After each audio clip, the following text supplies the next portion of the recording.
Hi കൂട്ടുകാരെ, good morning. എല്ലാവരും സുഖമായിരിക്കുന്നു എന്ന് വിശ്വസിക്കുന്നു. ജോലിക്കൊക്കെ പോയോ? കാപ്പിപ്പൊടിയൊക്കെ കഴിഞ്ഞു. അപ്പം എൻ്റെ കാപ്പിപ്പൊടിയൊക്കെ കഴിഞ്ഞിട്ട് ഞാൻ നിങ്ങളോടൊക്കെ ഒന്ന് സംസാരിക്കാമെന്ന് വിചാരിച്ച് വന്നിരിക്കുകയാണ് കേട്ടോ. അപ്പം എന്താണ്, ഞാൻ ഇന്നലെ എൻ്റെ ഒരു ഷോർട്സിൽ ഞാൻ പറഞ്ഞിരുന്നു എൻ്റെ ഫോണ് കാണാതെ പോയ കാര്യമല്ലേ. അപ്പം എൻ്റെ വിഷമമൊക്കെ കണ്ടിട്ട് എനിക്ക് വൈകുന്നേരം തന്നെ ഒരു ഫോൺ എൻ്റെ ഹസ്ബൻഡ് മേടിച്ച് തന്നു.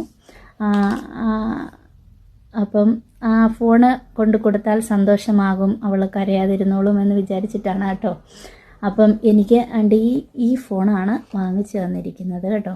A70 5Gയുടെ സാംസങ്ങിൻ്റെ മൊബൈലാണ്. പക്ഷേ അത് കിട്ടിയിട്ടൊന്നും എൻ്റെ വിഷമം മാറിയില്ല. കാരണം എന്താണെന്നറിയാമോ? ഫോൺ പോയി കഴിഞ്ഞാൽ നമുക്ക് ഓടിപ്പോയൊരു ഫോൺ മേടിക്കാം.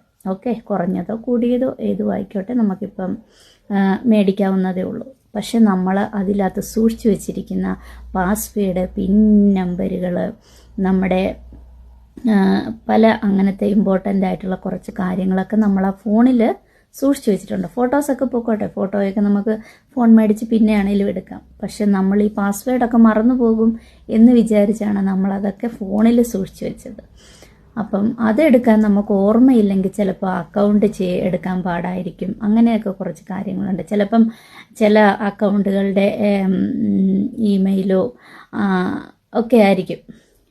അപ്പം അത് നമുക്ക് പാടാവും. പിന്നെ സിമ്മൊക്കെ എടുക്കാനായിട്ട്, സിമ്മാണേലും ഇപ്പം നമുക്ക് കിട്ടും.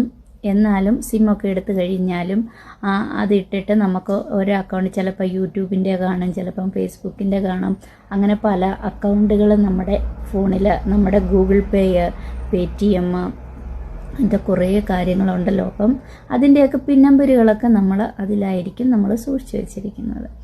അപ്പം അതൊക്കെ നഷ്ടപ്പെട്ട് കഴിഞ്ഞാൽ ഓർത്തിരിക്കുന്നവർക്ക് നോ പ്രോബ്ലം. മനുഷ്യരല്ലേ, നമ്മളെല്ലാവരും മറവിയൊക്കെ ഉള്ളവരാണ്. അപ്പം അങ്ങനെയുള്ളവരൊക്കെ എൻ്റെ ജീവിതത്തിൽ നിന്ന് ഞാൻ പഠിച്ചൊരു പാഠമാണ് കേട്ടോ. ഇപ്പോൾ എൻ്റെ മൊബൈൽ പോയി കഴിഞ്ഞപ്പോൾ നിങ്ങളെല്ലാവരും മറവിയൊക്കെ ഉള്ളവരാണെങ്കിൽ, നിങ്ങളുടെ എപ്പോഴാണെങ്കിലും നിങ്ങൾ എന്തെങ്കിലും ഇമ്പോർട്ടൻ്റ് തിങ്സ് നിങ്ങളുടെ ഫോണിൽ സൂക്ഷിക്കുന്നതോടൊപ്പം തന്നെ നിങ്ങളുടെ ഒരു ബുക്കിൽ അത് കറക്റ്റായിട്ട് എഴുതി സൂക്ഷിക്കുക കേട്ടോ. അപ്പം അഥവാ ഇനി ഫോണ് പോയെന്ന് പറഞ്ഞാലും നിങ്ങൾക്കതൊക്കെ വീണ്ടും പെട്ടെന്ന് വേറൊരു ഫോൺ വാങ്ങിച്ച് എല്ലാം ചെയ്തെടുക്കാൻ പറ്റും. അപ്പോൾ അതുകൊണ്ട് നിങ്ങളുടെ ഓർമ്മയിൽ ഇത് വയ്ക്കുക. ഇത് ഞാൻ എൻ്റെ ജീവിതത്തിൽ നിന്ന് പറയുന്ന കാര്യമാണ്. അപ്പോൾ അതെല്ലാവരും മറന്നു പോകാതെ ചെയ്താൽ നിങ്ങൾക്ക് ഓരോരുത്തർക്കും നല്ലതായിരിക്കുമെന്ന് ഞാൻ കരുതുന്നു. അപ്പം ഇത് പറയാനാണ് ഞാൻ ഇന്നത്തെ ഈ വീഡിയോയിൽ വന്നിരിക്കുന്നത്. വീഡിയോ എല്ലാവർക്കും ഇഷ്ടമായി എന്ന് ഞാൻ വിചാരിക്കുന്നു. അപ്പോൾ ലൈക്കും കമൻറ്റും സപ്പോർട്ടും ഒക്കെ ചെയ്യുക. അപ്പോൾ എല്ലാ കൂട്ടുകാർക്കും ബൈ. അടുത്തൊരു വീഡിയോയിൽ വീണ്ടും കാണാം.